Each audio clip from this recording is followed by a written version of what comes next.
নারী যদি সুখে থাকে সে বাসন মাজতে মাজতেও সে হাসি করে, আর নারী যদি কষ্টে থাকে সে ভাত খাইতে খাইতেও কান্না করে। এটাই হলো নারীদের জীবন। নারীদের তো কেউ ভালোবাসতে চায় না, কারণ নারী মানুষ সত্যিটা আগলায় ধরে, তার স্বামীকে পরকিয়া করতে দেয় না, তার স্বামীকে চোখে চোখে রেখে তার স্বামীকে আটকায় রাখে। তার কারণেই নারীকে কেউ মন থেকে ভালোবাসে না, কারণ নারী তো কারোর ক্ষতি চায় না।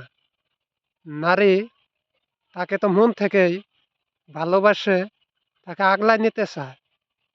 তাই নারীটাকে কেউ সম্মান করে না।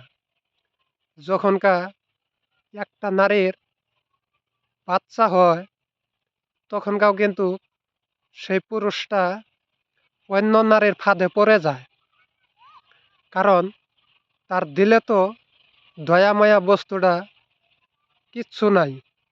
তার যদি দিলে যদি দয়াময়া যদি থাকলো নি, তাহলে তো তার সন্তানকে নিয়ে তার স্ত্রীকে নিয়ে হাসি মুখে থাকলো নি। সে তো তার সন্তানের দিকে মায়া একটুকু দেয় না, কারণ সন্তানের মায়ায় যদি পড়ে যায় তাহলে তো অন্য নারীর সাথে পরকীয়া করতে পারবে না। এই পুরুষ এ কারণেই তার সন্তানকে মন থেকে কখনো ভালোবাসে না। সে তো তুচ্ছল্য করে গালাগালি করে থাকে।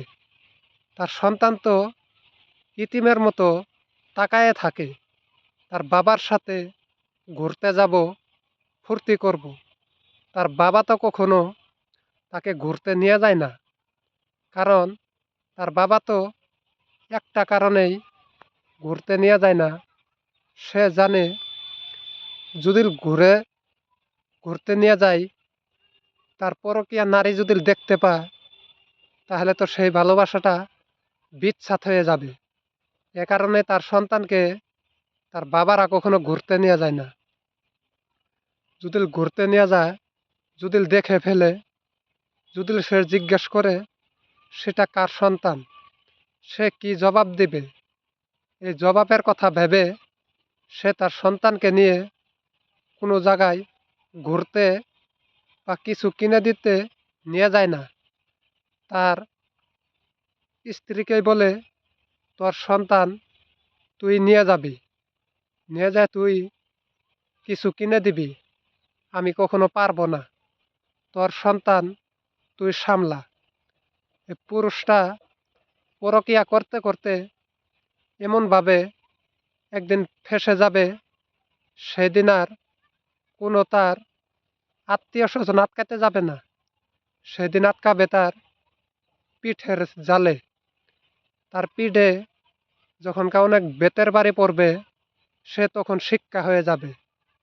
তাই অনেক নারী এরকম স্বামীর অত্যাচারে তারা চলে আসে, না পায় তার স্বামীর বাড়িতে সুখ, না পায় তার বাবার বাড়িতে সুখ।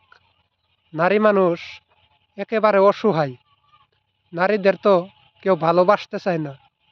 কথাটা যদি তিতা হয়, এটাই সত্য কথা।